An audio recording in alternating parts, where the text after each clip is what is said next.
Hi all, thanks for watching the part 1 video of WAP7 model. So we are going to see today the test run and also the features of the model, and I will go through with you. Thanks for your time on watching this video. Test run for this WAP7 model is done on 1st November.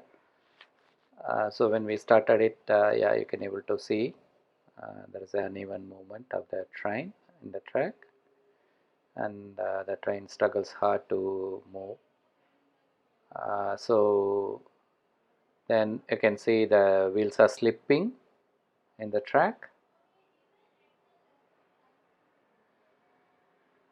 and also you can see the wheels are not actually touching the tracks, some of the wheels.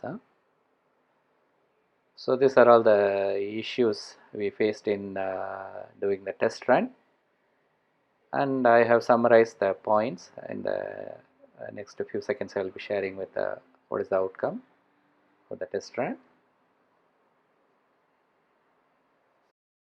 This is the initial setup of the wheels where it takes the negative supply from the track.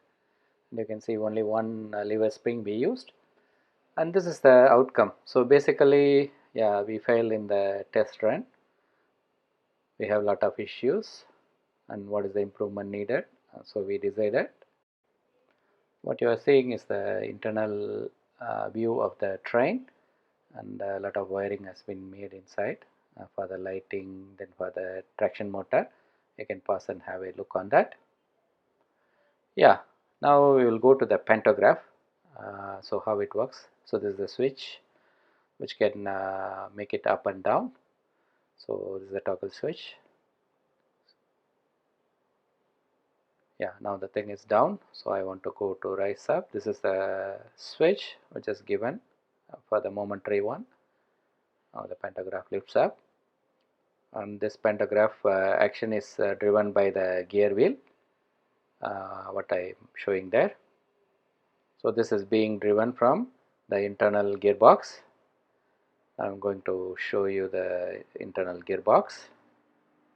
So this is the Tamiya gear set what I am using, so which has been wired accordingly for the forward direction and the reverse direction. And you can see these are all the limit switches. So this is to limit the up and down movement, so which will control this, and this is the stopper which is driving that up and down limit switches, and this is the toggle switch for, as I shown, as for up and down movement, which has been wired. And there is a directional control is given using the diodes for the up and down movement. Later I will share with you the circuit diagram, and basically this is used for the up and down plus and minus direction for the motor gearbox. So now I'm going to operate and show how it is lowering down. You can see the demo of the gearbox and the limit switches, how it is actuated. Now it is go and press the stopper, already press the limit switch. Let me go and change the toggle switch direction, and you can see the movement of the gearbox.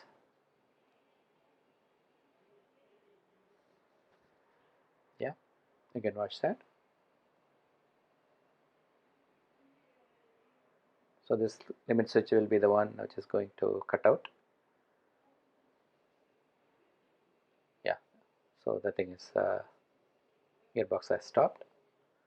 So this is how the pantograph mechanism works.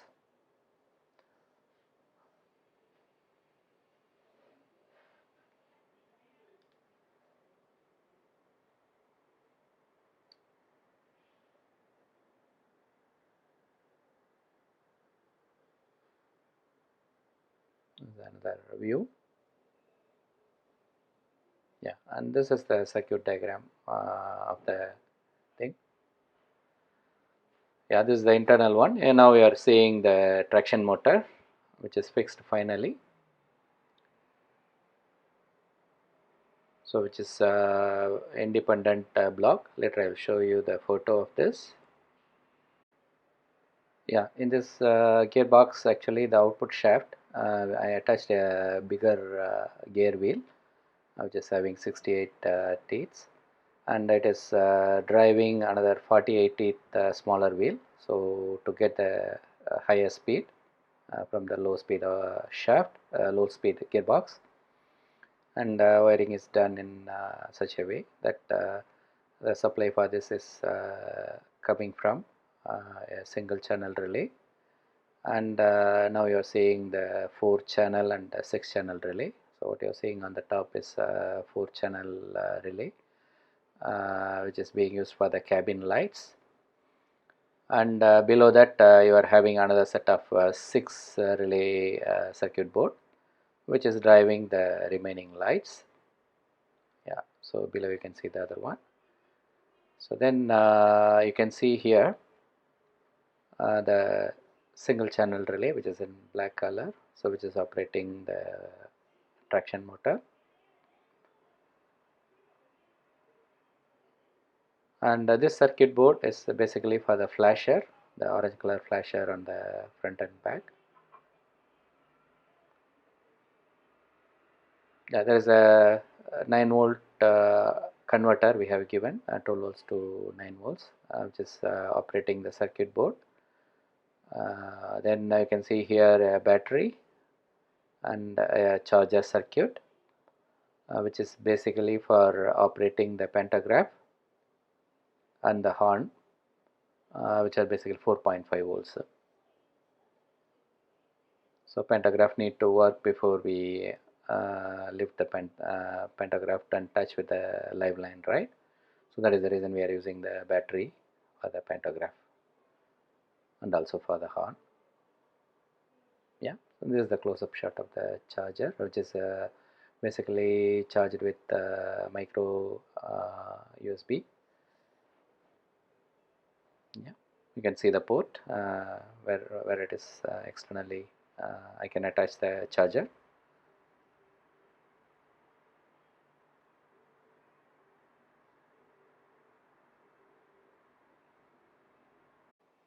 What you are saying is the speaker which is used for the horn, and this is the circuit board for the horn. Basically this is a greeting card circuit board, so where we can record the voice and play it back, so we use that here, and it contains a microphone and a record switch, so which is you can seeing in the 2 circle holes.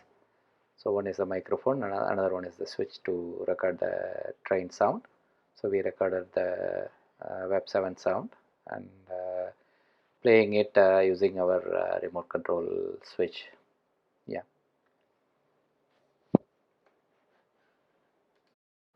Yeah, this is the non-drive bogie which it took out from the model, and we tried various option of using the springs. So we landed on the spring design, and what you are seeing is the traction motor where you can see a separate block and the gear wheels you can able to see, and the bearing blocks you can see. Later I will explain how the thing is designed. Yeah, you can see the suspension mechanism over here. So initially when we designed this train, we had a spiral spring which is mounted to the bearing block, which is not effective, and also the spring action was not so good because of the thickness of the spring, and due to that when we do the test run, the wheel actually the negative side could not able to contact the track properly, and the train stopped on the way when we are doing the test run. So then we think, and we made the design a bit changed, so we use the same bearing block. We made it with a 6 mm tube, aluminum tube, which is being installed over here, then followed by a 5 mm tube which is inserted inside, and there is a suspension spring mechanism is there, and which is connected to this bearing block. So inside there is a needle bearing installed, and you can see the suspension in action. Yeah, okay. Yeah, So then you can see the wheels over here, so which is having a metal ring. Originally we made that with a wire, so when we do the trial run, the wire gave away and the train came out of the track. So then later we machined a ring, a metal ring, then we install it above the at the corner of the Teflon wheel. Yeah, okay. Then also we machined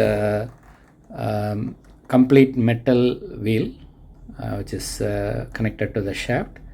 So this is basically to get the negative supply from the track. Okay, so we made a redundancy over here. So then you can see here the mechanism. Actually we use the carbon brush. Okay, so you can able to see the carbon brush which is installed above the shaft, and once the spring, yeah, so it will get in contact with this.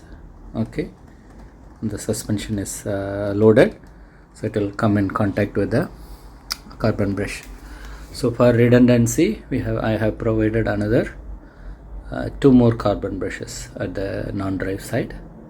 So you can see one over here and another one over here. So basically 3 carbon rings we used it for the negative to go inside. Yeah.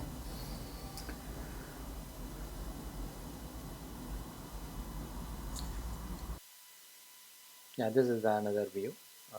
So close-up shot has been taken to show the carbon brushes.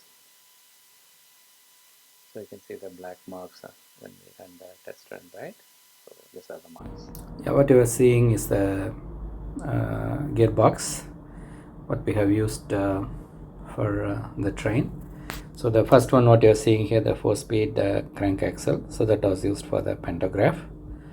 And initially we used this high-speed gearbox for the train, but unfortunately when we do the test run it would not able to pick up the load. The train weighs about 2.4 kgs including all the wheel assemblies, so this could not able to pull the train.